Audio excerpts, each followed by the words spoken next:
Oke, teman-teman semua, thank you ya yang udah gabung di sini sama kita untuk join masterclass online Bali Digital Fashion Week 2022. Sebenarnya materi yang aku bawakan ini lumayan berat sih. Biasanya tuh untuk fashion designer atau 3D artist.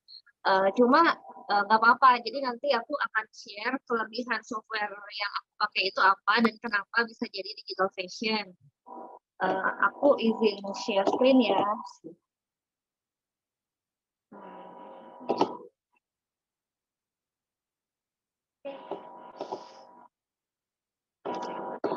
Oke, ini, nah software ini namanya Cloud 3D. Jadi aku sekarang pakainya Cloud 3D.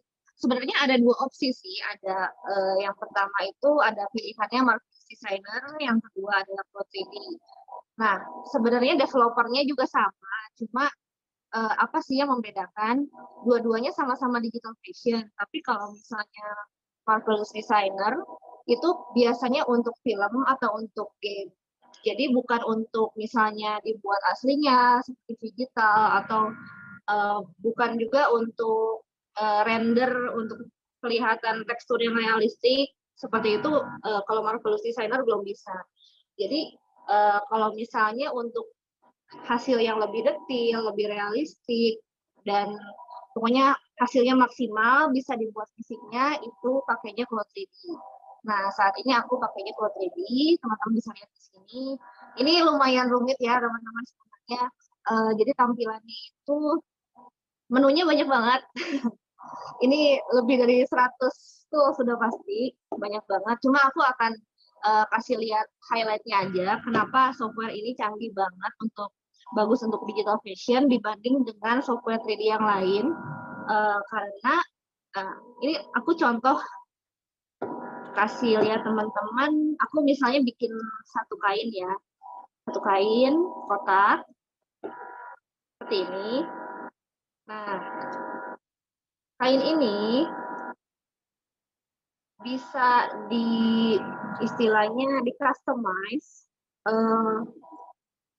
bahannya sifatnya akan seperti apa. Misalnya kan contohnya kalau misalnya kayak kain katun, misalnya kain satin atau organza dan sebagainya, tiap kain kan sifatnya beda. Kain yang ringan, ada juga kain yang lumayan berat gitu, maksudnya kayak yang gak gampang kusut dan sebagainya, itu bisa diatur di Cloud 3D. Jadi bedanya dengan software 3D lain, itu Cloud 3D itu benar-benar untuk fashion, sampai sifat kainnya pun bisa diatur sama kita. Misalnya uh, misalnya kena angin begitu, terus setelah kena angin kainnya geraknya seperti apa. Sorry Mas Dedi, apa ini koneksinya bagus nggak ya? Lancar nggak? Kalau di aku lancar kok, Mbak Syifa. Oke, aku lanjut ya. Siap. Oke, jadi gini. Nah, kain yang polos ini nih, ini tuh bisa langsung dikasih tekstur aja dengan cepet banget sih untuk kasih teksturnya itu. Di sini tinggal klik aja kainnya, terus pilih deh mau misalnya gambar teksturnya apa kainnya. Misalnya gambar kainnya yang ini deh. Tuh, langsung berubah ya teman-teman warna kainnya. Contohnya ini. Kalau disimulasikan, ini kainnya bisa langsung gerak. Seperti itu. Jadi ini canggih banget. Bisa teman-teman gerakin kainnya, pergerakannya seperti apa gitu. Jadi ini adalah fitur Cloud 3D yang nggak ada di software 3D lain. Karena misalnya untuk membuat animasi yang bajunya bergerak-bergerak sesuai dengan sifat kainnya, itu cuma ada di Cloud 3D. Ulang ya, ini misalnya nih, ini kan tadi bahan kainnya lemas ya. Tapi kalau misalnya kita mau pakai bahan yang keras nih, misalnya, teman-teman bisa lihat ntar ya simulasinya seperti apa. Tadi kainnya lembut, sekarang aku pakai kain yang keras, teman-teman bisa lihat Tuh, dia pergerakannya beda kan, jauh. Dia jadi kainnya tuh lebih kelihatan lebih keras gitu. Beda sama yang tadi pergerakannya. Seperti itu. Ini kelebihan Quo 3D. Terus teman-teman juga bisa lihat di sini kan kalau untuk motif kainnya kecil-kecil banget ya. Menurut aku sih ini terlalu kecil. Nah, ini bisa diatur dan ini juga aturnya gampang banget. Jadi nggak seperti kalau misalnya kita beli kain fisik, itu kan kalau misalnya motifnya udah jadi, terus motifnya kecilan atau kebesaran, ya gimana? Nggak bisa diganti kan? Atau mungkin harus printing ulang gitu. Kalau digital itu gampang banget untuk mengubah tekstur ini menjadi lebih besar misalnya. Ya, aku ganti dulu ya, kasih contoh ke teman-teman.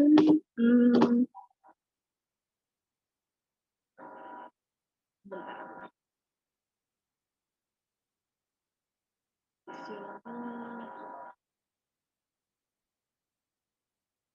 Ini tadinya ukurannya 600, aku ganti jadi 2000 misalnya. Ini akan jauh lebih besar nanti motifnya.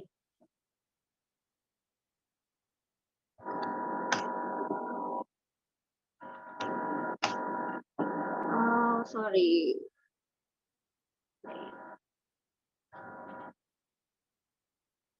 Bentar teman-teman, error. Ini software lumayan berat ya teman-teman, jadi memang untuk spek komputernya pun nggak bisa yang istilahnya, intinya butuh VGA yang cukup high-end gitu. Karena untuk simulasi kainnya kan tadi teman-teman bisa lihat mulus banget dan itu kerja CPU-nya itu lumayan berat gitu. Bentar, aku lagi berusaha coba edit teksturnya.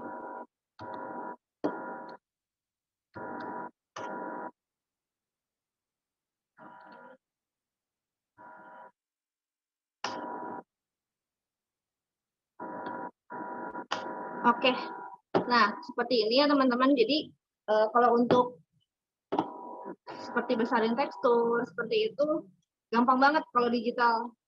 Tinggal ketik aja mau sebesar apa gitu teksturnya, motif kainnya. Terus kalau misalnya mau edit warna juga lebih gampang. Kalau misalnya ini warnanya terlalu terang nih misalnya, ya tinggal diedit aja langsung warnanya, motifnya misalnya jadi lebih gelap seperti ini gitu.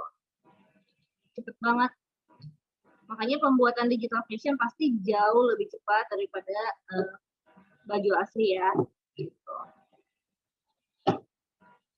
Oke. Nah ini kan kainnya kan kain utuh ya, maksudnya nggak bolong-bolong, nggak seperti brokat yang kalau misalnya mau bikin brokat yang bolong-bolong itu gimana sih gitu. Nah ini juga gampang banget, jadi teman-teman tinggal masukin tekstur brokatnya seperti apa, yang bolong-bolong nih misalnya. Kita kasih warna yang yang kontras aja deh. Oke, kita misalnya mau bikin brokat nih. Brokat yang bunga-bunga. Jadi kita pakai tekstur yang sebentar ya. Kita pakai tekstur yang formatnya PNG sih. Jadi teksturnya itu hitam putih. Yang hitam itu artinya bolong, kalau misalnya yang putih itu artinya dia ada gitu. Aku kasih contoh, misalnya aku kasih tekstur bunga, bunganya putih, ada hitam-hitamnya backgroundnya, jadinya seperti ini. Dia bisa transparan, seperti brokat. Jadi mau bikin apapun cepet ya. Kalau untuk digital, dan atur warna gampang, atur bahan, sifat kain dan sebagainya itu gampang banget. Nah, intinya kalau sebelum bikin digital fashion itu kita harus udah menentukan kita mau buat baju yang seperti apa, bahannya seperti apa, itu harus langsung kita bisa bayangkan gitu. Dan sebenarnya banyak juga istilahnya desainer yang nggak mainin sifat bahan. Sebenarnya ini penting banget karena di saat nanti disimulasikan nanti kelihatan banget gerakan kainnya gitu. Nah, ini warnanya warna biasa ya. Warna biasa. Tapi kalau misalnya teman-teman mau pakai bahan misalnya kaca, gelas, begitu pun itu gampang banget. Aku kasih lihat misalnya untuk lebih jelasnya.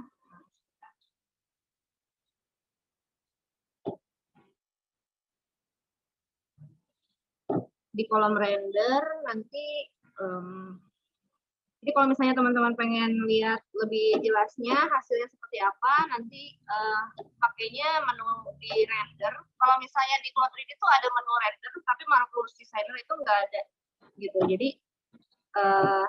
kalau misalnya mau lihat realistiknya seperti apa, di Cloud 3D ini bisa banget. Misalnya kita mau pakai bahannya yang warna-warni deh, mengkilap warna-warni. Coba kita lihat ya hasilnya seperti apa. Nah, jadi kalau hasil render itu udah pasti berbeda dengan 3D model aslinya gitu. Kita bisa ganti-ganti bahannya, itu akan terlihat detail hasilnya itu di kolom render seperti ini. Ini bahannya iridescent, warna-warni seperti plastik. Terus kita bisa ganti misalnya bahannya metal. Ini akan jadi silver gitu. Terus kita ganti bahan kaca, bisa juga. Jadi banyak banget ya pilihannya teman-teman. Bahkan bisa juga pilih bahan bulu juga ada sih. Bulu kalau misalnya mau bikin baju winter, begitu kan banyak yang pakai bulu. Ganti warna biar lebih jelas. Oke, ini bahan bulu. Jadi istilahnya kalau Flow 3D itu adalah one stop solution ya untuk membuat digital fashion. Sebenarnya untuk dari proses buat pola, terus pilih bahan, pilih motif, atur tekstur, sampai simulasi avatar, gerakan kain, semuanya ada. Jadi udah lengkap banget di satu software ini. Sampai ya teman-teman bisa lihat sampai ada bahan bulu, bahan besi, bahan segala macam sih. Bahkan ada bahan kayak kaca, terus permata, segala macam. Jadi di sini udah lengkap banget. Ada payet-payet juga ada kancing, dan sebagainya. Nah, ini kan aku jelasin contoh bahan ya, kain. Sekarang aku langsung ke masuk ke avatar aja ya, dikasih baju.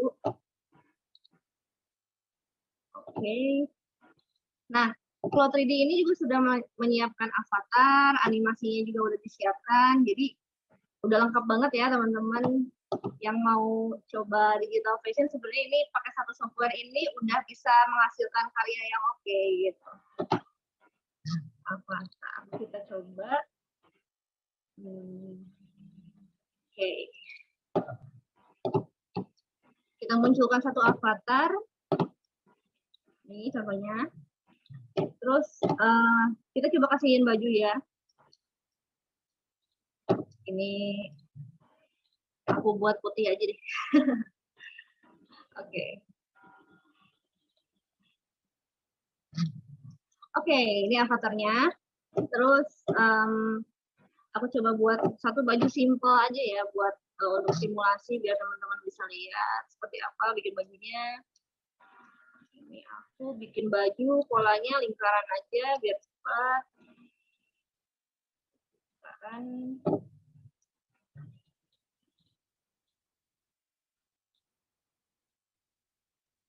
Jadi ini dipotong, dijahit, semuanya di software ini. Dan memang kalau Flow 3D itu cara kerjanya beda jauh ya sama software 3D pada umumnya. Karena ini memang basicnya tuh kain. Jadi kita harus buat kainnya, pola kainnya satu-satu, terus kita jahit juga satu-satu, begitu. Oke.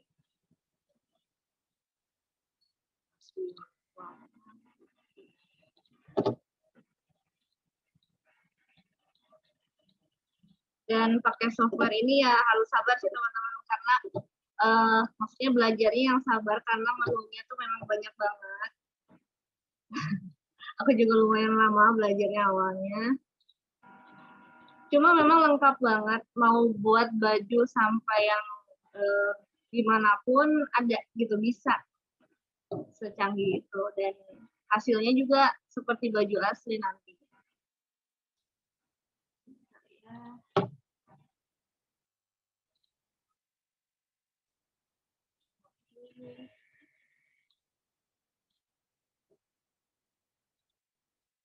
Kita santai aja ya teman-teman, soalnya ini memang berat banget sih materinya, tapi ya nggak apa-apa, kita lihat aja. Santai. Iya, mungkin sambil Mbak Syifa ngotak-ngatik ya. Mungkin ada teman-teman yang mau bertanya, boleh banget ya Mbak Syifa ya. Ini Boleh kan banget. mungkin Mbak Syifa, ya ini kan mungkin Mbak Syifa lagi coba menunjukkan gitu ya tutorial gimana sih proses dari suatu karya yang selama ini Mbak Syifa ciptakan gitu ya. Ternyata kayak gini gitu ya. Jadi buat teman-teman yang mungkin tertarik atau pengen tahu lebih tentang digital fashion bisa ya di chat di kolom komentar ya teman-teman ya. Ya sambil jawab pertanyaan aja deh, nggak apa-apa. Oh gitu. Oke, siap Mbak Mas Syifa. Dedi, bacain aja pertanyaannya, aku sambil buat kalau ada pertanyaan. Oke, ini Mbak Syifa ada pertanyaan dari Noviska Putri ya. Gimana ya caranya kita bisa melestarikan budaya dan fashion Indonesia melalui inovasi digital fashion gitu Mbak Syifa? Bisa banget ya kalau mau melestarikan budaya begitu. Kan sebenarnya kalau aku sendiri berkarya itu kan banyaknya masuk NFT gitu, terus masuk ke marketplace sendiri, otomatis kan jadinya karya kita yang berbudaya itu anggapannya itu ada di marketplace luar, dan banyak yang bisa beli, banyak yang lihat juga karya-karya kita, orang-orang dari luar, itu kan suatu hal yang sangat membanggakan gitu. Dan memang beberapa karya aku juga temanya Indonesia, jadi ada yang batik misalnya, atau ada yang misalnya adaptasi dari budaya daerah mana gitu, ada sih di beberapa marketplace gitu. Itu sih Mas Dedi. Oke, iya Mbak Syifa. Jadi ini kalau misalkan kita mau bawa budaya Indonesia gitu ya ke dunia ya global lah gitu ya, internasional, itu media yang bisa kita manfaatin ya salah satunya ya karya-karya digital fashion ini ya Mbak Syifa ya. Seperti yang udah dilakukan oleh Mbak Syifa gitu lewat beberapa karyanya, kolaborasi sama beberapa brand fashion, digital fashion. Kalau nggak salah ada White Tokyo atau apa gitu yang tampilin di New York ya Pak ya, New York Digital Fashion Week. Nah itu keren banget tuh dari anak Indonesia masih muda Mbak Syifa kemudian bikin suatu karya yang kemudian juga membawa pesan gitu ya tentang Indonesia, budayanya, tradisi dan lain sebagainya gitu. Dan tentunya pasti di balik itu pasti harus ada imajinasi yang luar biasa ya Mbak Syifa ya untuk bisa nyiptain sebuah karya gitu ya. Nah mungkin sambil Mbak Syifa ngerjain, biasanya ya yang bikin apa ya, menginspirasi Mbak Syifa bikin satu karya itu apa ya Mbak? Apakah memang lagi iseng aja, lagi ngelamun, atau kadang juga, atau mungkin bisa jadi dari mimpi gitu. Mimpi kan suka aneh-aneh tuh ya Mbak ya. Oh mimpi tiba-tiba ada di lokasi apa gitu ya kan, tiba-tiba apa gitu. Mungkin Mbak Syifa bisa ceritain sendiri tuh. Kan sebelum masuk ke proses teknis pasti ada proses ini ya, penciptaan ide gitu ya di kepala, yang itu kemudian biasanya rata-rata ya dari imajinasi. Entah kalau Kalau aku pribadi sih Mbak aku Syifa ya. main game, Mas Dedi, main game, terus senang nonton film, ya inspirasinya banyak dari situ sih. Sama aku juga senang seperti aku tuh ngikutin mitologi misalnya kayak mitologi Yunani atau bahkan Egypt gitu, Jepang dan sebagainya. Jadi aku banyak terinspirasi dari sana sih gitu.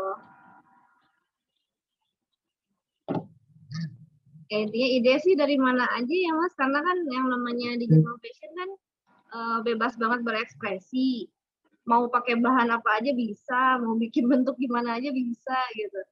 Jadi ya memang benar-benar nggak terbatas sih gitu anggapannya.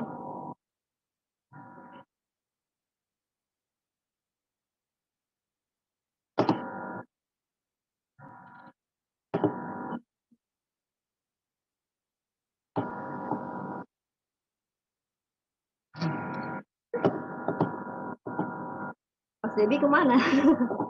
Oke, jadi ya gitu sih teman-teman. Memang ini softwarenya agak lumayan rumit ya. Cuma sekali misalnya teman-teman coba gimana pakainya softwarenya itu sebenarnya seru banget karena banyak banget yang bisa dieksplor sama teman-teman.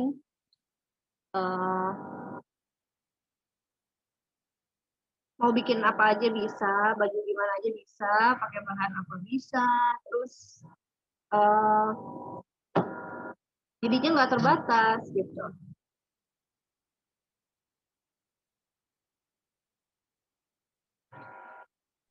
Oh gitu ya Mbak Syifa, maaf ini saya baru bergabung lagi. Tadi ada sedikit kendala teknis Mbak Syifa. Dia sempat nyariin.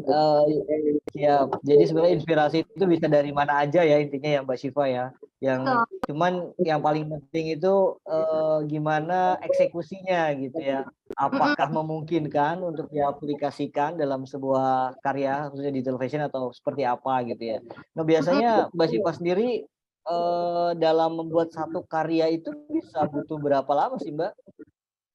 Tergantung ya Mas, kalau misalnya yang rumit banget gitu, ya bisa sampai 2 minggu selesai cuma satu aja gitu. Cuma yang memang lengkap dengan misalnya dengan aksesorisnya, dengan tekstur kainnya yang detail banget gitu. Jadi tergantung. Kalau misalnya memang bahannya hanya kain, nggak ada yang lain-lain seperti ini nih. Kan aku bikin cuma kain aja nih semua. Nah ini bisa cepat. Ini kayak 1-2 jam ya selesai biasanya. Ini aku akan bikin sampai disimulasikan sampai bisa dia jalan di atas panggung deh.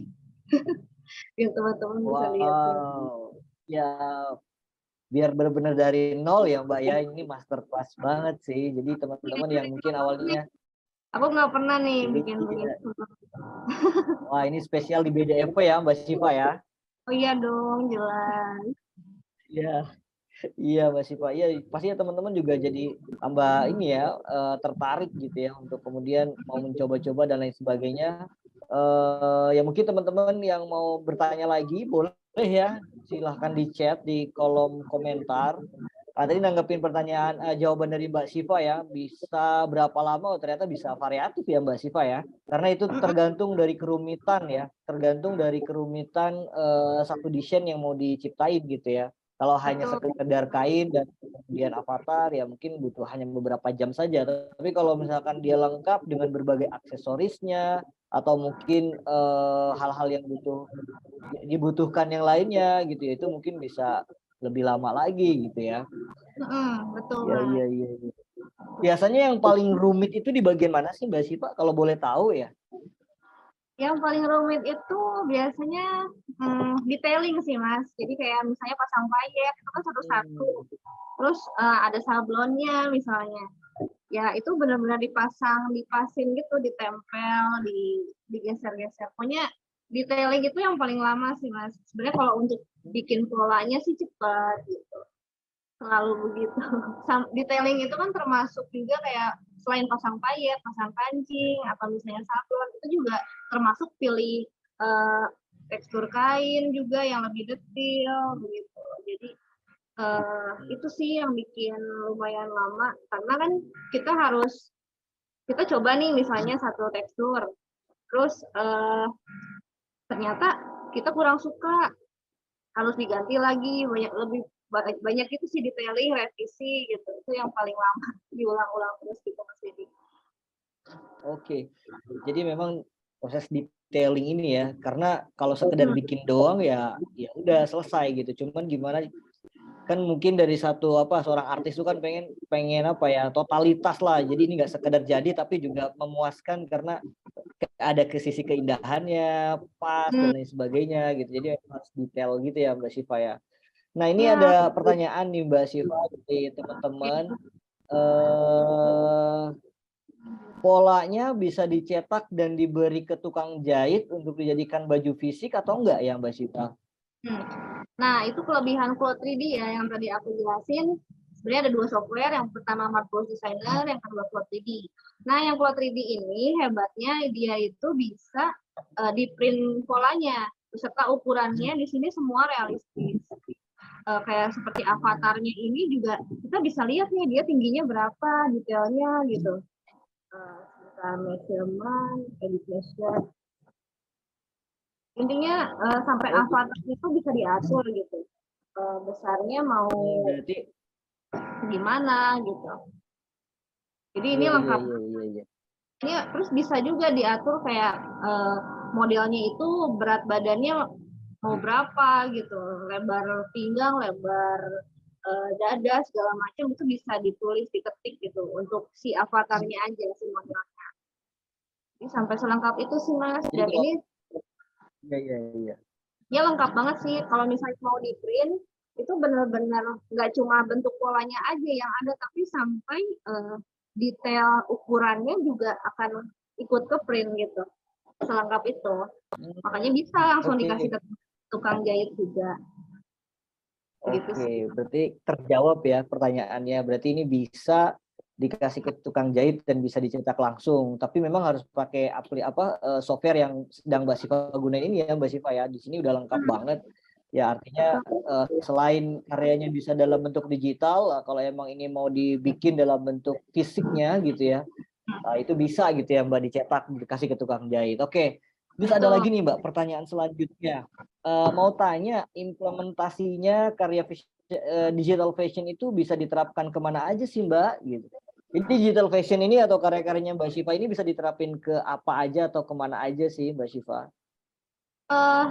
Kalau diterapin kemana, kalau secara digital itu bisa ke augmented reality yang seperti dibuat sama Mas Imam Solihin yang kolaborasi sama aku di Bali Digital Fashion Week.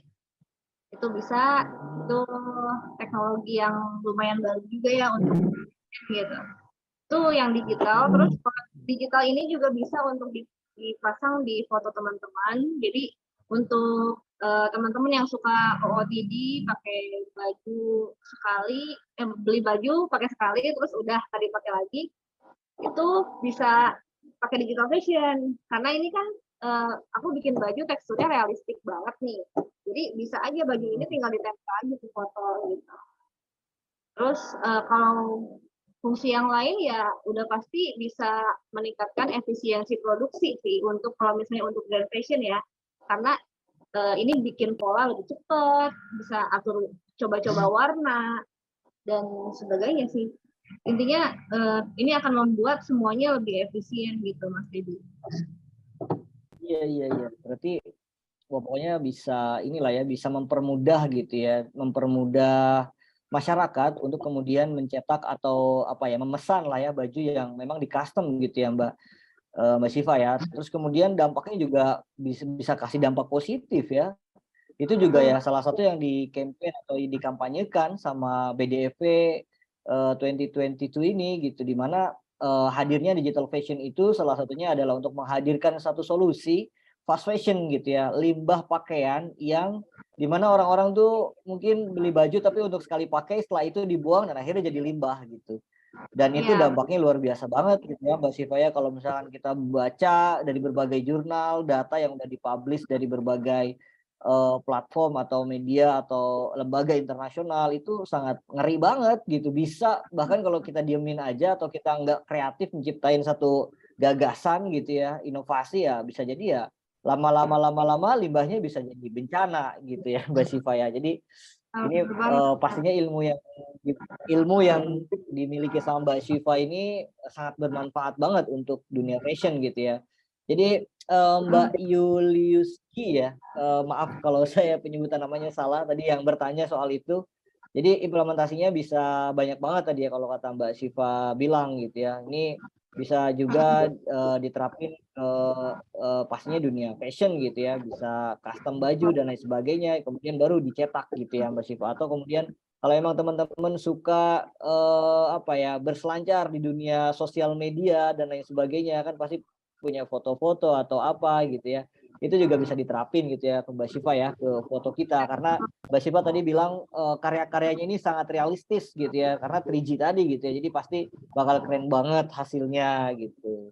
Oke, ini ada pertanyaan lagi nih Mbak Syifa dari Franciscus Todo. Ya, Mas Todo nih nanya, Mbak Syifa mau nanya, biasanya dalam faktor menentukan nilai sebuah karya atau karya digital fashion, ada faktor kesulitan dalam menyiptain karyanya. Nah, seberapa besar presentasi faktor kesulitan karyanya untuk nentuin harga? Wah, ini ngomongin duit nih ya, ngomongin harganya. Karena pernah tricky juga ketika jumpa juga ya, yang agak ikonik atau foto selfie dalam NFT atau karya fashion lain yang terlihat biasa saja bisa sangat mahal. Terima kasih. Jadi mungkin pertanyaannya ini nggak tahu ya, mungkin kalau nanti saya salah mohon dimaafkan gitu ya. Konklusi pertanyaannya kira-kira mungkin biasanya kalau seberapa sulit kan tadi tergantung pola dan lain sebagainya gitu Mbak ya. Tapi kemudian kesulitan-kesulitan itu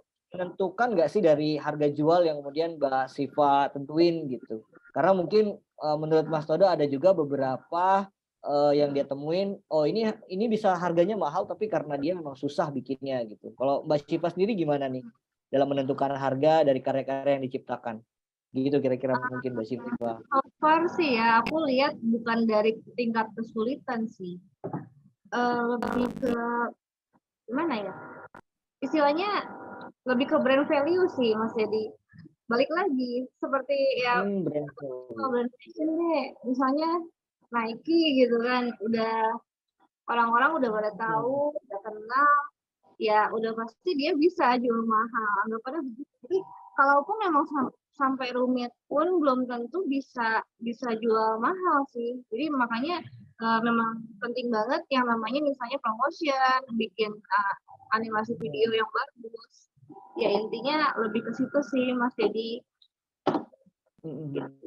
Jadi satu kerumitan sebuah karya itu nggak menentukan pricingnya ya, harga jualnya gitu ya Mbak. Tapi memang mungkin bisa juga kalau misalkan di NFT itu kan ada story di balik itu gitu yang kuat, yang kemudian ini jadi mahal gitu ya. Mungkin ya layaknya art ya, seni pada umumnya gitu. Dimana kalau misalkan satu karya seni itu punya story yang kuat ya pasti dia punya pricing yang kuat juga gitu. Cuma mungkin kalau dalam konteks yang hari ini gitu ya, penuh dengan sosial media dan lain sebagainya gitu ya, mungkin ini kembali lagi nih ke si artisnya gitu ya, sekuat apa dia membangun story dari karya yang dia ciptain dan kemudian sejauh sebesar apa dan sejauh apa dia kemudian mempromot, kemudian menceritakan nih prosesnya atau cerita di balik satu karya itu. Kira-kira begitu mungkin Mbak Sipaya. Itu justru yang paling menentukan price atau value dari sebuah karya atau produk yang kita ciptain gitu ya Mbak Sipaya.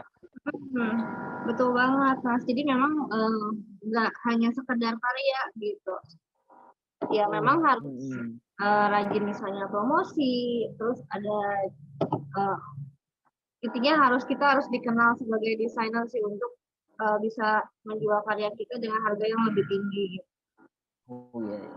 Mas Edi. Berarti portofolio juga penting Mbak ya. Siapa kita atau siapa sih yang bikin produk ini gitu ya. Kira-kira itu ya poinnya. Iya. Oke, ini ada lagi pertanyaan selanjutnya, tapi kayaknya sama sih untuk menghabiskan waktu berapa lama tidak dijawab ya untuk Mas Arata Hikari nanya untuk satu desain biasanya menghabiskan waktu berapa lama? Tadi Mbak Syifa udah kasih jawaban, itu tergantung dari kerumitan biasanya dari karya yang diciptainnya gitu, dan kerumitannya itu bagian-bagian apanya tadi Mbak Syifa juga udah ngejelasin adalah bagian detailingnya gitu supaya terlihat lebih menarik dan juga lebih artistik kira-kira gitu. Oke, dari JK, aku nggak tahu nih ya nama aslinya siapa nih ya. Pertanyaannya adalah kepuasan apa sih yang didapat oleh Mbak Syifa ketika fokus sama desain fashion digital ini? Jadi apa sih kepuasan yang Mbak Siva rasa ini dari berkarya lewat digital fashion ini? Puasan ya. Kalau aku kan memang hobi Yes. ya untuk eh, istilahnya bikin kostum tuh aku memang kalau secara fisik aku sebagai cosplayer dulu dari tahun 2008 memang hobi gitu. Jadi kalau setelah aku masuk ke digital fashion, aku bahkan lebih senang lagi karena aku tidak terbatas untuk memilih bahan yang aku pakai. Terus kan istilahnya kalau misalnya mau bikin visi kan kita mikir misalnya pakai bahan ini kayaknya kurang bagus, ini kayaknya terlalu mahal gitu. Cuma kalau misalnya digital kan kita bebas banget mau pakai tekstur atau motif yang seperti apa, bahan seperti apa gitu. Jadi ya makanya aku senang banget bikin-bikin karena ya aku bebas banget berekspresi di sini. Gitu Mas Edi. Oke. Jadi kalau soal kepuasan yang Mbak Siva sangat sangat puas sekali ya, atau sangat tertolong lah dengan hadirnya digital fashion ini, dan kemudian juga didorong lagi dengan tren NFT, metaverse yang itu jadi salah satu ekosistem penting ya di Web3 ini gitu loh. Karena NFT ya pasti bakal ada karya-karya, dan lewat digital fashion ini Mbak Siva jadi bisa masuk ke Web3 dan ekosistem segala macamnya itu Mbak Siva ya. Jadi nggak hanya sekedar kalau dulu mungkin pernah jadi bikin kostum untuk cosplayer gitu ya Mbak ya, yang Jepang atau yang lain sebagainya, tapi sekarang udah tanpa batas. Jadi artinya memang digital fashion ini kreativitas tanpa batas. Kira-kira gitu ya Mbak Siva yang bisa aku underline lah gitu dari pertanyaannya Mas JK ini gitu. Terus ada pertanyaan lagi masih dari yang sama nih, Mas JK juga nanya, harus punya basic design atau art design nggak sih untuk bisa terjun sebagai digital fashion seperti Mbak Shiva ini gitu. Nah ini mungkin bisa di-spill sedikit. Mbak Shiva ini sebenarnya latar belakangnya apa sih kok bisa terjun ke dunia ini gitu. Mungkin teman-teman pengen tahu nih gitu. Sekaligus menjawab pertanyaannya, perlu basic apa sih sebenarnya untuk bisa terjun ke dunia ini? Silakan Mbak Shiva. Oke, aku basicnya aku tuh sebenarnya kuliah juga bukan jurusan desain ya teman-teman. Jadi aku fakultas ekonomi jurusan manajemen. Tapi aku memang senang cosplay. Jadi dan aku juga senang banget ngulik komputer sih. Jadi suka penasaran gitu kalau misalnya software ini pakainya gimana gitu. Intinya karena sering penasaran terus mau belajar. Terus aku juga memang suka bikin kostum dari hobi. Ya, jadi deh digital fashion gitu, Mas Edi. Terus kira-kira kalau mau terjun ke dunia digital fashion seperti Mbak Shiva ini, mulainya dari mana sih Mbak Shiva? Mulainya dari diri sendiri. Mulainya gitu. Dari ya, pasti ya. Beneran.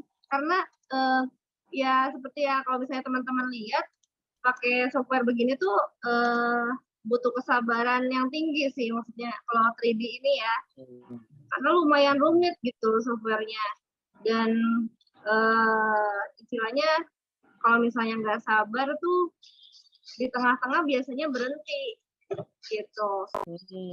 Kan sayang kalau misalnya jalan di tengah-tengah kan, tapi memang ini butuh proses sih Mas Dedi, memang harus dari diri sendiri niat, terus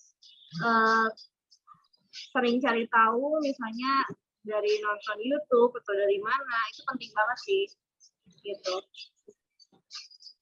Iya. Jadi sebenarnya nggak ada kriteria tertentu ya, nggak ada kriteria khusus lah gitu untuk kemudian mau terjun ke dunia digital fashion ya Mbak Shiva ya. Bahkan kalau nggak salah nih ya Mbak Shiva sendiri sebenarnya nggak ada basic seorang desain atau apa gitu ya. Cuman memang basicnya memang mau ngulik. Iya. Basicnya karena memang mau belajar gitu ya Mbak Shiva ya. Basicnya mau belajar, mau ngulik gitu ya. Yang jadi hobi tadi Mbak Shiva kasih kata kunci yang paling penting itu soal hobi gitu ya. Karena hobinya adalah memang bikin-bikin kostum, dan kemudian ada dengan seiring perkembangannya teknologi ada terfasilitasi lewat komputer dan berbagai softwarenya, ya akhirnya jadi betah gitu ya Mbak Shiva ya, kemudian bisa kolaborasi dan bisa dapat apresiasi, akhirnya makin makin terus bersemangat untuk berkarya gitu Mbak Syifa ya. Jadi memang untuk Mas JK buat kalau memang ingin terjun ke dunia digital fashion atau hal-hal yang berkaitan dengan kreativitas, kita bisa belajar nih dari Mbak Syifa yang sama sekali nggak punya basic dari desain, tapi kemudian karena hobi, karena suka, akhirnya bisa gitu ya Mbak Syifa ya. Keren banget sih Mbak Syifa. Ini kira-kira udah sampai mana ya Mbak Syifa? Apa proses desainnya? 10 menit tadi, aman. 10 menit selesai nih. Tadi ada Oke. error dikit, jadi aku agak ngulang nih sebenarnya. Gitu. Oke, jadi Siap Mbak Syifa. suka error sih Gak apa-apa, tapi sebenarnya. mungkin bisa tapi mungkin oke siap Mbak Syifa, tapi mungkin bisa dijelasin aja sedikit ini lagi proses bagian apa sih sebenarnya gitu. Aku lagi mau masukin pola di sini. Jadi satu dress ini aku mau polanya beda-beda, selang-seling begini. Jadi di sini misalnya motif apa, di sini motif apa, ini beda-beda gitu. Oke. Ya, jadi ini proses nanti mau memasukkan motif kain sih, Mas Dedi. Aku lagi mau pilih dulu motif kainnya, misalnya ini. Tapi ini misalnya nggak mau motif ini. Nah ini udah termasuk detailing sih Mas Dedi. Jadi ini kan misalnya warnanya teksturnya sama semua nih motifnya. Terus kita mau buat ini beda-beda, dipotong-potong begitu kainnya. Terus kita buat kain baru, terus kita warnain kain barunya. Oke, terus kita pilih misalnya bahannya bahan satin. Oke, kita pilih yang mana aja yang mau pakai bahan satin. Oke, ya.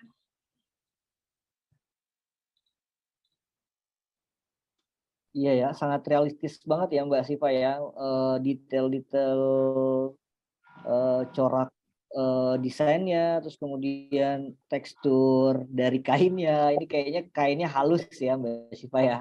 Kalau yang Ya. agak batik-batik gitu bahannya. Bahannya ya kain halus, agak bersinar-sinar seperti itu. Kemudian ada pola-pola batiknya gitu. Ya pokoknya ini dressing ibu-ibu banget lah gitu yang suka bahan-bahan yang halus gitu ya, atau perempuan-perempuan. Cuma ini kan aku mau cepet aja nih mau kasih lihat ke teman-teman kalau misalnya sampai dia bisa gerak, kainnya dia bisa jalan gimana gitu. Oke, ini aku mau masukin animasinya. Animasinya juga ada di softwarenya langsung ya, jadi teman-teman nggak usah cari-cari lagi. Di sini ada motion, udah langsung bisa dimasukin deh. Dia nanti dia bisa langsung jalan dan kainnya itu akan mengikuti gerakan si avatarnya. Ini aku kasih lihat. Oke, berarti ini kalau desain baju udah selesai nih Mbak Syifa ya, karena mungkin dan lanjut ke oke. Jadi ini bisa langsung dianimasikan, avatarnya bisa langsung jalan seperti itu, dan nanti kainnya mengikuti si avatarnya. Jadi udah nggak usah susah-susah lagi Mas. Jadi kalau misalnya zaman dulu kan avatar sama baju itu dibuat gerakannya itu terpisah. Jadi misalnya avatarnya dulu, nanti baru dibuat lagi bajunya gitu. Dan nggak mungkin gerakannya tuh semulus ini kainnya. Pasti gerakannya agak kaku lah. Kalau yang ini tuh benar-benar realistik gitu. Gerakan kainnya tuh mirip-mirip sama yang asli. Gitu. Siap Mbak Syifa. Berarti ini Mbak Syifa udah benar-benar mulai dari nol banget tadi kita mulai ya, mulai dari open terus kemudian langsung buka aplikasi, milih corak kainnya dan lain sebagainya. Kira-kira proses seperti itu gitu ya. Sampai akhirnya ini proses akhir dipakein ke avatar dan di show gitu ya Mbak ya, di show, dan ini juga semua udah lengkap ya di aplikasi ini ya Mbak Syifa ya. Mm-mm. Oke, keren banget. Pokoknya Mbak Siva. Canggih banget ya Mas Edi, langsung gerak gitu kayaknya. Ya, oke. Siap. Ini kira-kira baru bikin, tapi mungkin Mbak Siva udah ada atau mungkin udah tahu nih apa namanya apa sih nama baju ini Mbak Siva? Mungkin bisa dijelasin sedikit aja. Nama baju apa nih? Nama Ini baju. aku bikin. Nama baju yang baru dibikin ini. Iya, heeh. Aku belum kasih nama sih Mas. Cuma intinya sih Heeh. kalau lebih ke sebenarnya ini lebih ke baju summer ya Mas Edi. Memang bukan winter Oh, sih. baju summer ya. Iya karena dia Enggak motif apa-apa. Ini kan kita tutorial. Iya, iya. iya lebih ke summer sih. Mm-mm. Jadi ini cocoknya untuk ke pantai, misalnya terus dia pakai topi, ya begitu. Jadi Oke. Si asli keren banget sih. Aku juga yang apa yang baru pertama kali ngelihat prosesnya itu menarik banget gitu. Bisa bikin karya seperti ini dan ini sangat tanpa batas banget kita bisa berkreativitas ya Mbak Siva sekali lagi terima kasih banyak kayaknya saya udah dikasih tanda nih soalnya sama teman-teman BDFW di sini untuk oke, sesi kedua ini berakhir gitu.